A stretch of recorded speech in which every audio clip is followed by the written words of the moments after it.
Hello everybody and welcome back to the channel. Today I am doing a recipe for our holiday movie dish inspired by that movie collab. Rob and I are doing A Christmas Story. So yeah, you should have seen that movie by now. It's a really good movie. And we just recently watched the second one, so you should see that as well. Or the new one that just came out with grown-up Ralphie. That one's pretty good too. It's on HBO Max. They're all on HBO Max, so go check them out if you haven't. Or if you haven't, it will probably be showing it on TBS, TNT, Christmas Eve all day and all night, because that's what they usually do. And the playlist will be down below, so you check out everybody's videos and get lots of dish and movie holiday inspiration. And we hope you try all these dishes. So I am doing cinnamon apples. So we're going to get to that real quick. It should not take very long. I am going to cut these apples up a little bit more. And then we just have the few ingredients over here. This is my iPad. I have the recipe on here because this is actually my first time making cinnamon apples. So you need a little bit of cornstarch. You're going to need some water because we make that as like the thickening agent. You got a little bit of brown sugar and a little bit of cinnamon and a little bit of butter, and that's it, really. So, let's get started. You can see my apples here. I'm going to cut these up a little bit more, but we're going to get started, and I'm going to see. Okay, so I need the butter, 1 tablespoon of the butter, and 1 tablespoon of water in the saucepan. And we're going to bring that to a boil. So I'm going to go ahead and turn my stove on here. Okay. Why did it move up? Okay. Yep. Okay. So, get my butter here. Now, I only have 1 apple, and you can actually use as many apples as you want. You can make this for yourself like I am. You can make a whole bunch for a party, whatever you want to do. So, I got the apple, and I got to get, trying to remember everything, 1 tablespoon water to go with the butter. So, I'm just going to kind of move my way over to the sink really quick. And there we go. There's my water. And there. Now that just has to come to a boil and melt it, and then we add the sliced apple. So as soon as this melts, I'm going to go ahead and cut my apples in half real quick. I have Granny Smith apples. You can use any apple you want. Granny Smith just happens to be my favorite apple.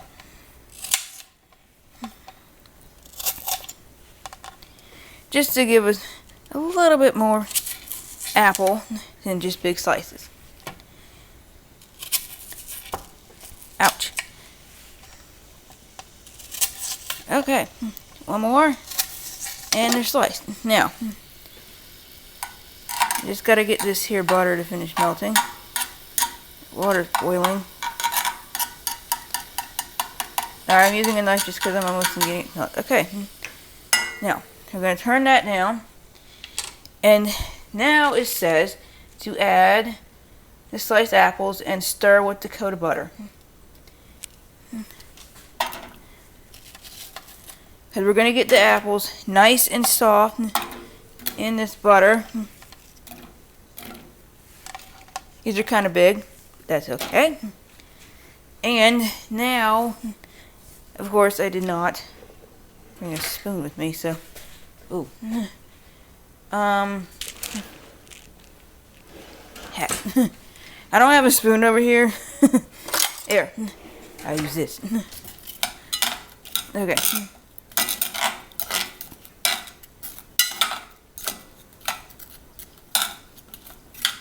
So you just want to do this and let this simmer for about 4 or 5 minutes. Ew. Not sure how that got in there. Piece of wrapper. So you want to get your apples covered in that butter. And then stir it. So it's going to take about 5 minutes. So as soon as that's done, 4 minutes, I'm going to soften the apples. As soon as the apples are softened, I'm going to come back and we're going to finish the recipe. Okay, and we're back. My apples are soft, so now we're going to go to the next one, which is going to be this. I have to put together cornstarch and water. It's like the thickening agent in a different bowl. Put that butter away later. So, it says 2 teaspoons cornstarch, if I even have that much. I don't know. I don't think I have that much cornstarch. This is all I have. And it's kind of been here for a while, so I'm gonna have to like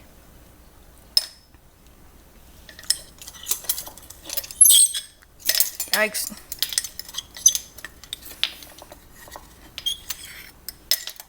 Alright.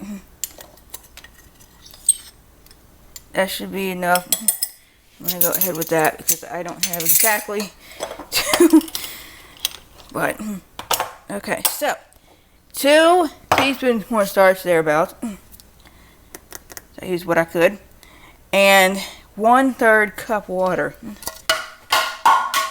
Or I'll go ahead and drop the cup. That'll work too. Crud. Give me a second. Just a quick ad. I was supposed to cover the pans. Now they're covered, and now they're going to cook for about 5 more minutes. And the sauce should thicken up, and then they'll be done. And then I'll be back to show you the plated final product and the taste test. So stick around for that. Okay, it's been about 5 minutes. Let's see how we did. I'm going to take the top off. And there's just some simmering. Oh, that looks really good. Nice and soft and covered in cinnamon and brown sugar. And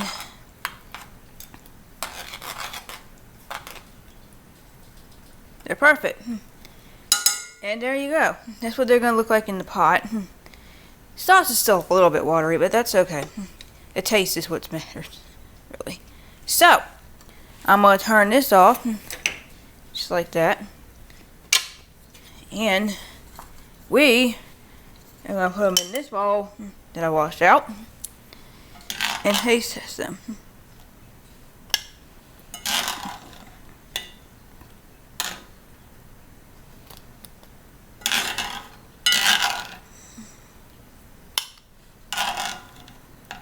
They're really hot right now, so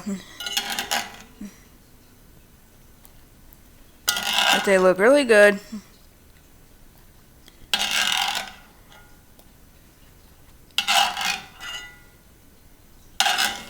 You can put as much or as little of the sauce on it as you want. This is just 1 apple. Believe it. So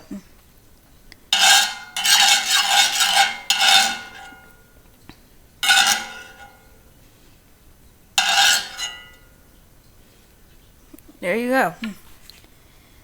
That's it, plate up. It's still pretty hot.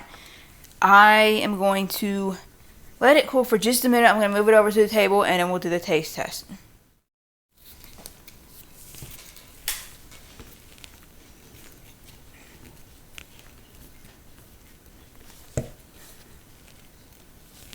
Okay, here we are. This is what it looks like. They look really, really good. They're really soft. And they're really covered in that sauce. You want to make sure you got enough of the sauce on everything. Mine, I'm going to see if I can just pick a little bit. Because I still think they're a little bit... Yeah, I left the skin on mine. Just because I like Granny Smith apples. But they're still pretty hot, I think. I can't really tell. I'm going to blow on this for a little bit and we're going to do this taste test.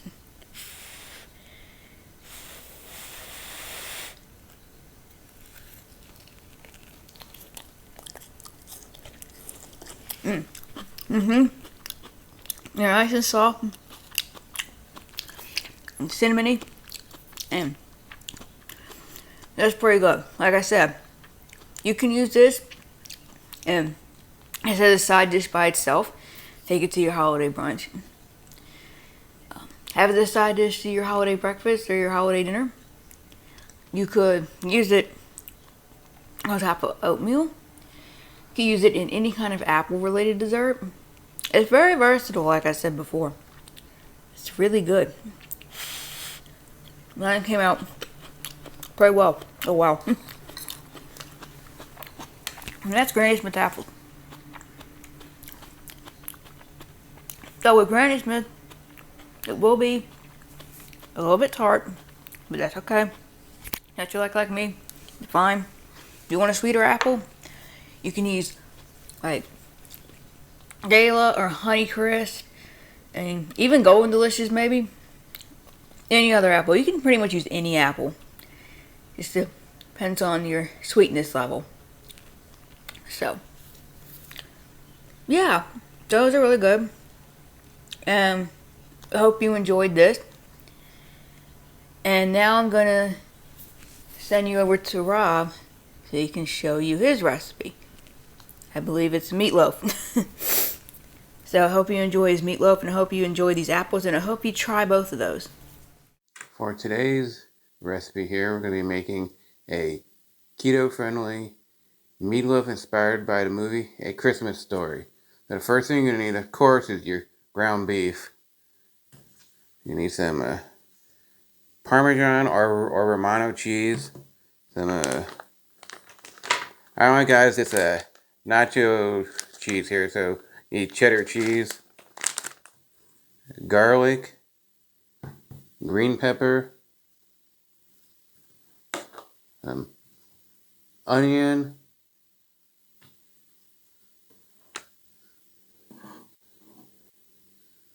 tomato sauce, and, well, I can grab it here without dropping it. One egg here. One egg. I also don't want to break the eggs here. Move that egg. Not the one egg that I need. Okay, so I already got everything chopped up that you need, because you need a teaspoon of the green pepper here, and a teaspoon of the onion here, and you want to mix that in with your ground beef over here. What it says to do here, to mix it in with the ground beef, which I'm going to be aiming down here in a second so you can see what I'm doing here. Move some stuff out of the way so that I can aim you, so you can see what I'm doing here with the bowl here. Yeah, move this up a little bit. Okay, now you can see. Okay. Ground beef goes into the bowl. Supposed to be a little. I'm making it a little bit larger than what they said to make it, because I don't want to waste this ground beef. So there's the ground beef. Okay. Ground beef. Okay. Let's mix the veggies. Okay, veggies in there.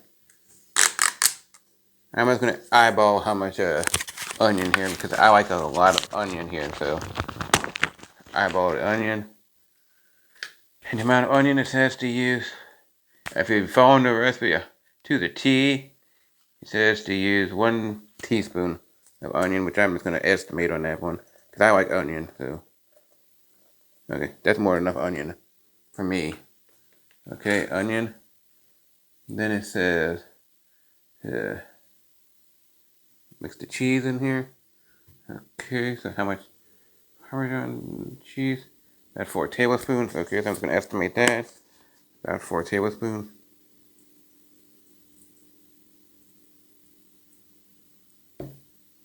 Yeah, good enough. So now I need some cheddar cheese here. Just 2 tablespoons over here.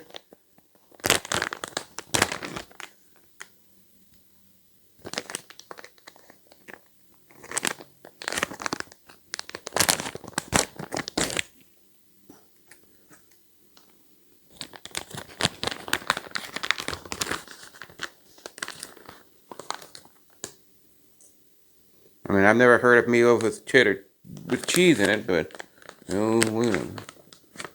There's that. Okay, maybe a little bit more cheese. Okay, Okay, that's enough cheese. And then it says to mix the ground beef and veggies together. Okay, mix them together. And I would be heating up my air fryer over here, but it's just that it's pretty darn quick to go on. Because mine looks more like an oven here. Okay, I'm going to have to stand up for this one to be able to knead this, to mix this in.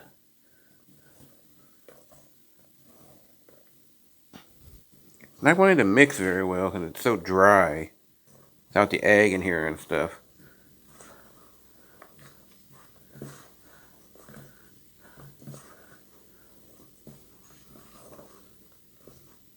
Okay. That's best I can get it without having any liquid in here.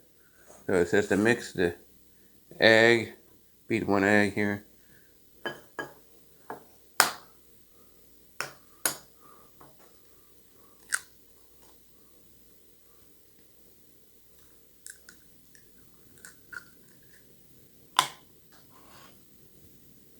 One egg and how much tomato sauce here?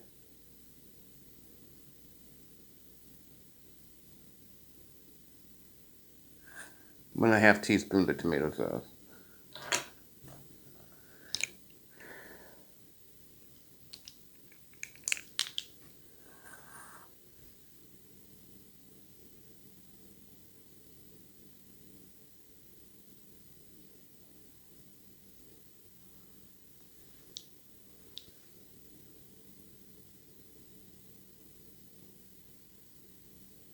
A little bit more.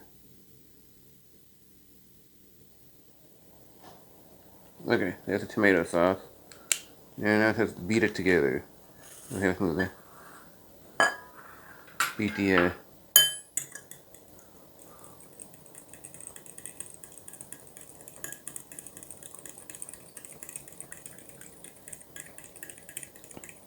probably so much more easier to beat the after I beat this to add this to the meat and then put it together.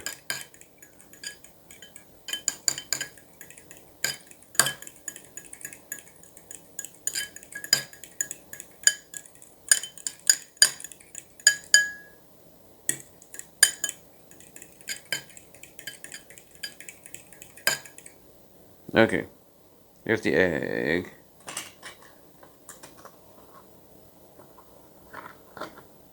Okay, there's the egg. Pour the egg in with the meat. Now this should be much more easier to mix over here.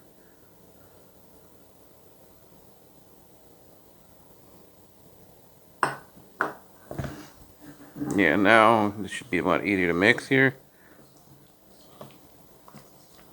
Yeah, much easier with the liquid in here. Much easier.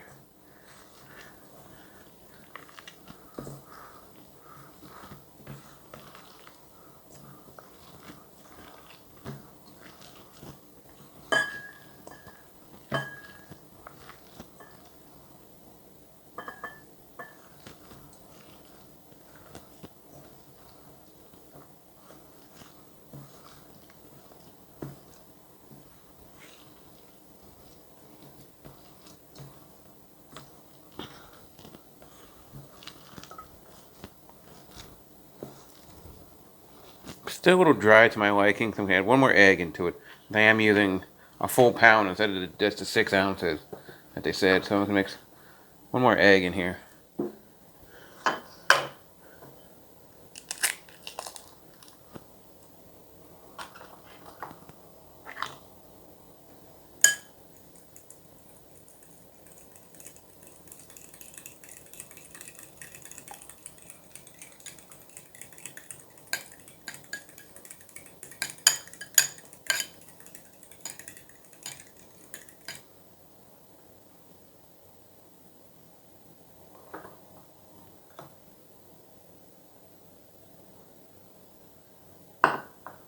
Egg and a little bit more of the tomato sauce in here. It's enough.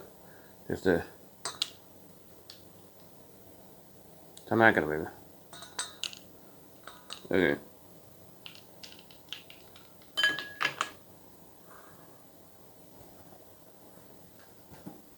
Okay.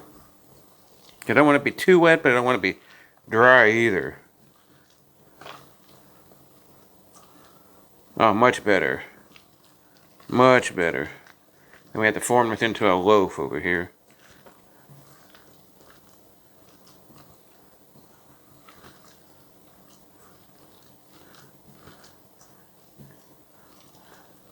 Got my air fryer pan over here.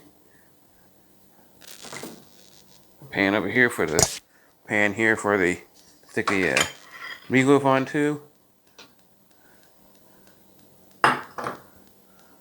Since I'm about ready, it's about mixed.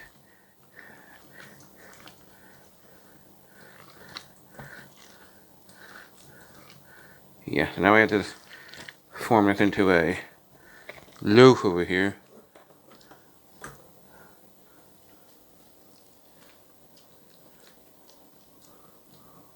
So you can see what I'm doing over here. Or into a loaf. Might be a little wet than what I would like it. I'm used to using breadcrumbs in mine, but this one didn't call for breadcrumbs, so.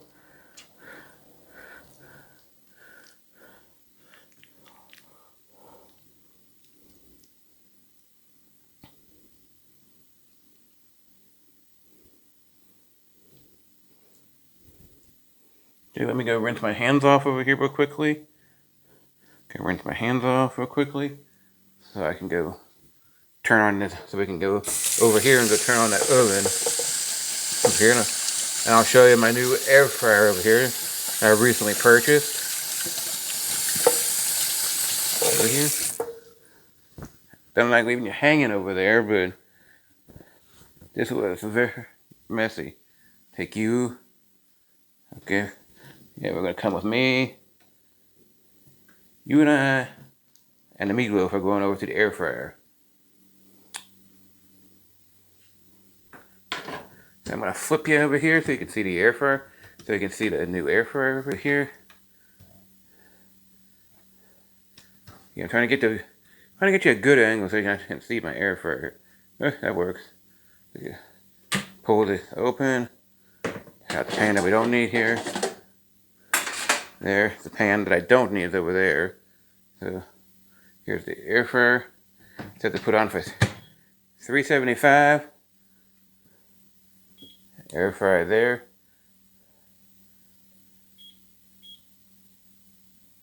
And if I can be 75, so for 20 minutes, but I'm going to give this a benefit of doubt since it's bigger.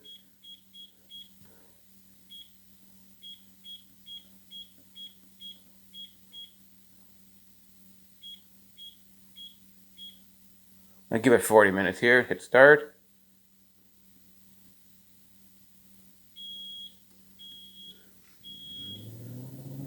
Okay, so when it's ready to be put into the oven, I'll be back. Okay, we're now ready to stick it in the oven. And I read oven or air fryer here because it's more like an oven than an air fryer. But I put it on for the benefit of the doubt, but it's 40 minutes, just because this is larger than what they said, and this might take a little bit longer, but you do want to use an instant read thermometer, like I got here. Here it is on. See, you want to make sure that you get it to 165, and you want to check it in multiple places, not just one place, because one spot might be warmer than another spot, so you need to definitely check it. And you have to get it to 165 to make sure it's done. You don't want it to be pink at any spot in it. So, I'll be back when it's time to check the temperature to see how it's doing. Oh yeah, and one thing here. I'll show you my sides that we're going to have with it over here. Before I do that. My sides that I'm getting out of my freezer over here. Is it here? That we're going to have with it. Here, the side. Which I tried this for Thanksgiving here. The mashed cauliflower here from Green Giant. And sorry about the shadow here, but it's not the best lighting in its kitchen. And it's really good. I recommend it to anybody who's on a keto diet like me. And the Italian cut green beans here. So I'm gonna put those back in the freezer. And like I said, I'll be back once I'm ready to check the temperature. We're not ready to check it, but dummy me forgot to put the minced garlic in it. But anyway, what I'm gonna do instead of that is just sprinkle on top some garlic powder on top, just because I totally slipped my mind to put the garlic in it. So this'll work just as well. And a little trick, if you have this type of a oven to keep your door clean, here it's a stick of paper towel on top of your door if you have this exact oven here, and you can pull it out even with your tongs here, because I just need to get it out just far enough that I can put on the garlic on top. That's enough to sprinkle the garlic on.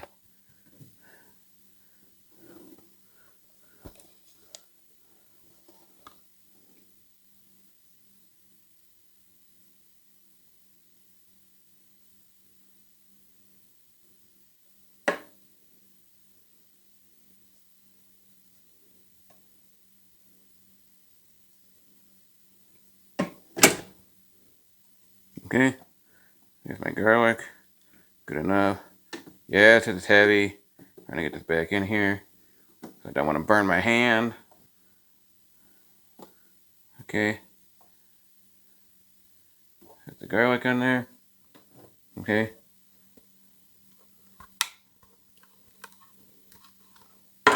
You see? That protects your door. You see how the door's not dirty at all? Protect your door if it keeps it clean, so now.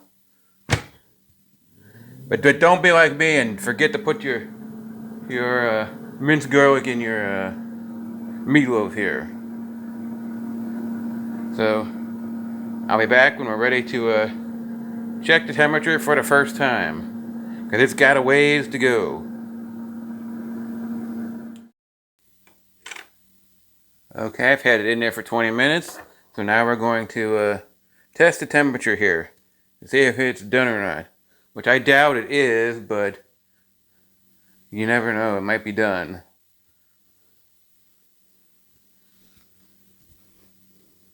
And yeah, that's my Christmas one here. Cheers one is all beat up over here.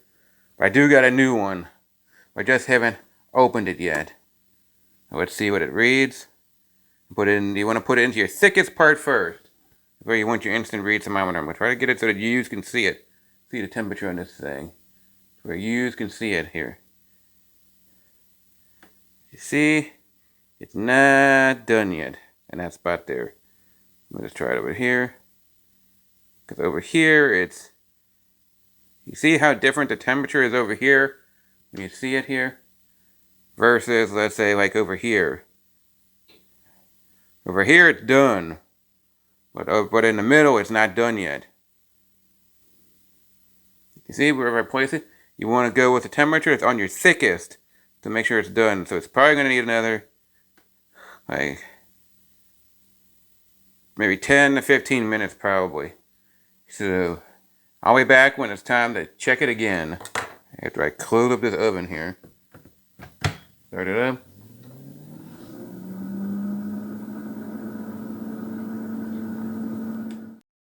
Okay, it's been 6 minutes here. So we're going to go test the temperature again. I'm doing about every 5 to 6 minutes to test the temperature. Just to make sure it's done. Oh, okay, so that one's done there. Let's check over here. Yeah.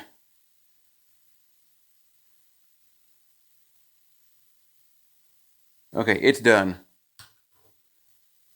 So now I'm going to pull this out of the oven here without burning the crap out of my hand here with this bad oven mitt. I'm going to sit it here, and I'm going to sit on top of the paper towel just so I don't mess up my counter. Okay.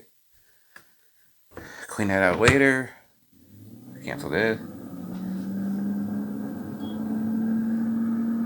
Okay, so now we're gonna go do the sides. So that has to rest for like 5 to 10 minutes.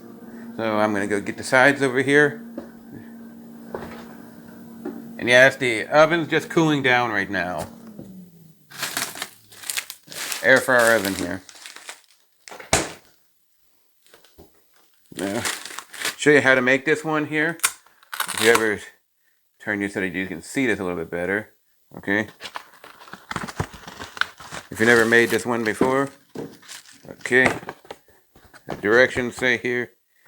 I don't really follow the full directions on this thing. Like the stirring part of it, I don't care since I'm eating it by myself. But make for somebody else, I'd follow it 100%. So I just put it in for 9 minutes. And you want to cut a slit in here to make it air. So I'm going to cut a slit in here. Here. And you want to go stick it in your microwave oven for 9 minutes, yeah. I'm going to move you up here. So you can see I'm taking you over to the microwave over here. Over here. Over here.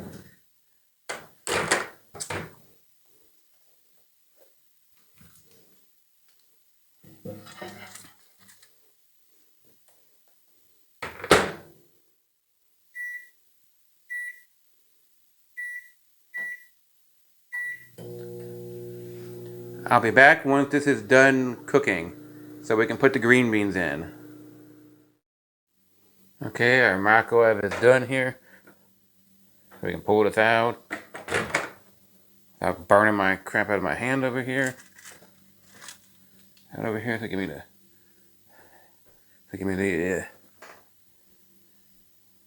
hot holder so I can pull this out without burning my hand. Now we're gonna see how long for the green beans over here.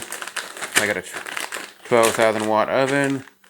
So the green beans say 7 minutes. You always want to put the back side up when you're doing it. You always want to put nutritional facts up when you're doing it. I don't know why, but that's always what I've been told.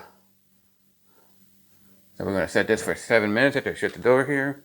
Sorry about that. 7 minutes here.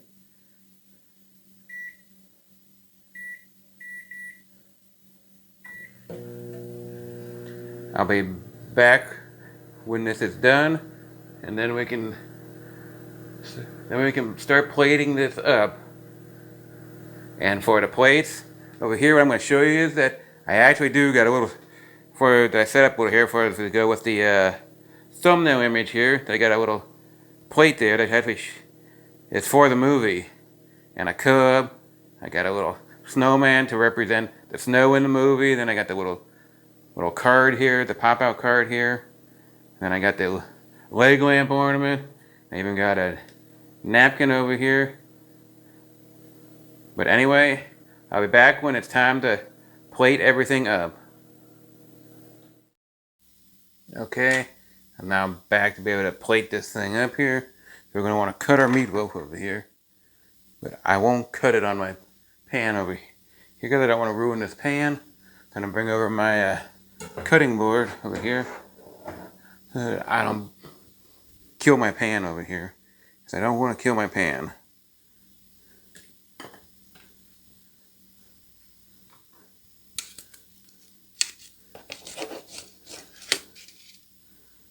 Here, so there's the meatloaf right there. You can put this off to the side.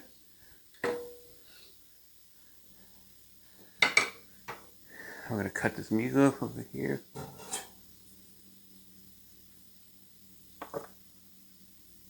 Slice a little bit off for me. I don't mind the edge pieces.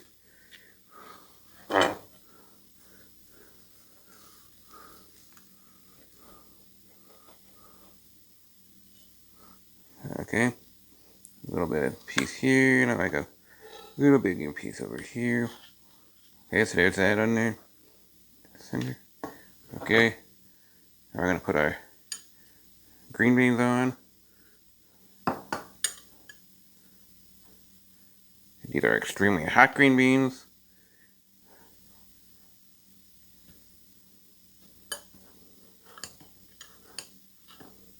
extremely hot. What I like is a little bit of Parmesan or Romano cheese on top of my green beans here. So I'm going to be adding a little bit of that on there. And if you have never tried it with that on there, it's really good.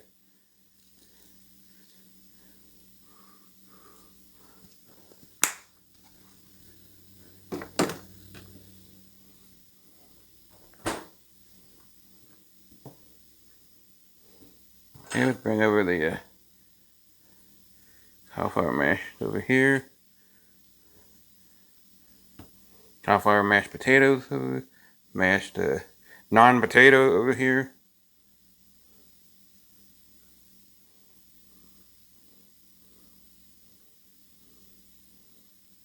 Okay, there's that. And now I'll be back when we're ready to do the taste test. So now we're going to do a taste test of the meatloaf here.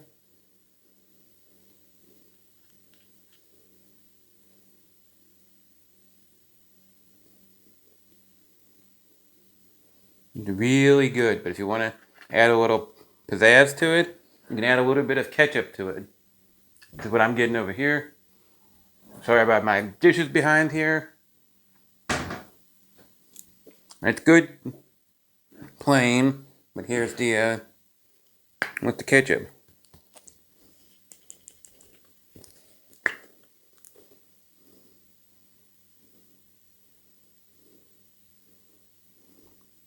There's a little bit of ketchup. And this is good for when you're keto because it only has 5 grams of carbs and it's all natural. No added sugar to it. No added. No really any added sugars to it that are not unnatural. No corn syrup, which is bad, bad, bad for you. If you use that sparingly, you won't kill your keto diet. Here's the ketchup.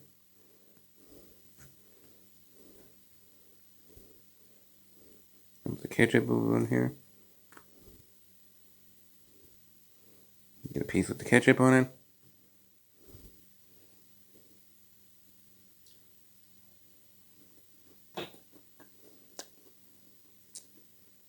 It's really good with the ketchup on it.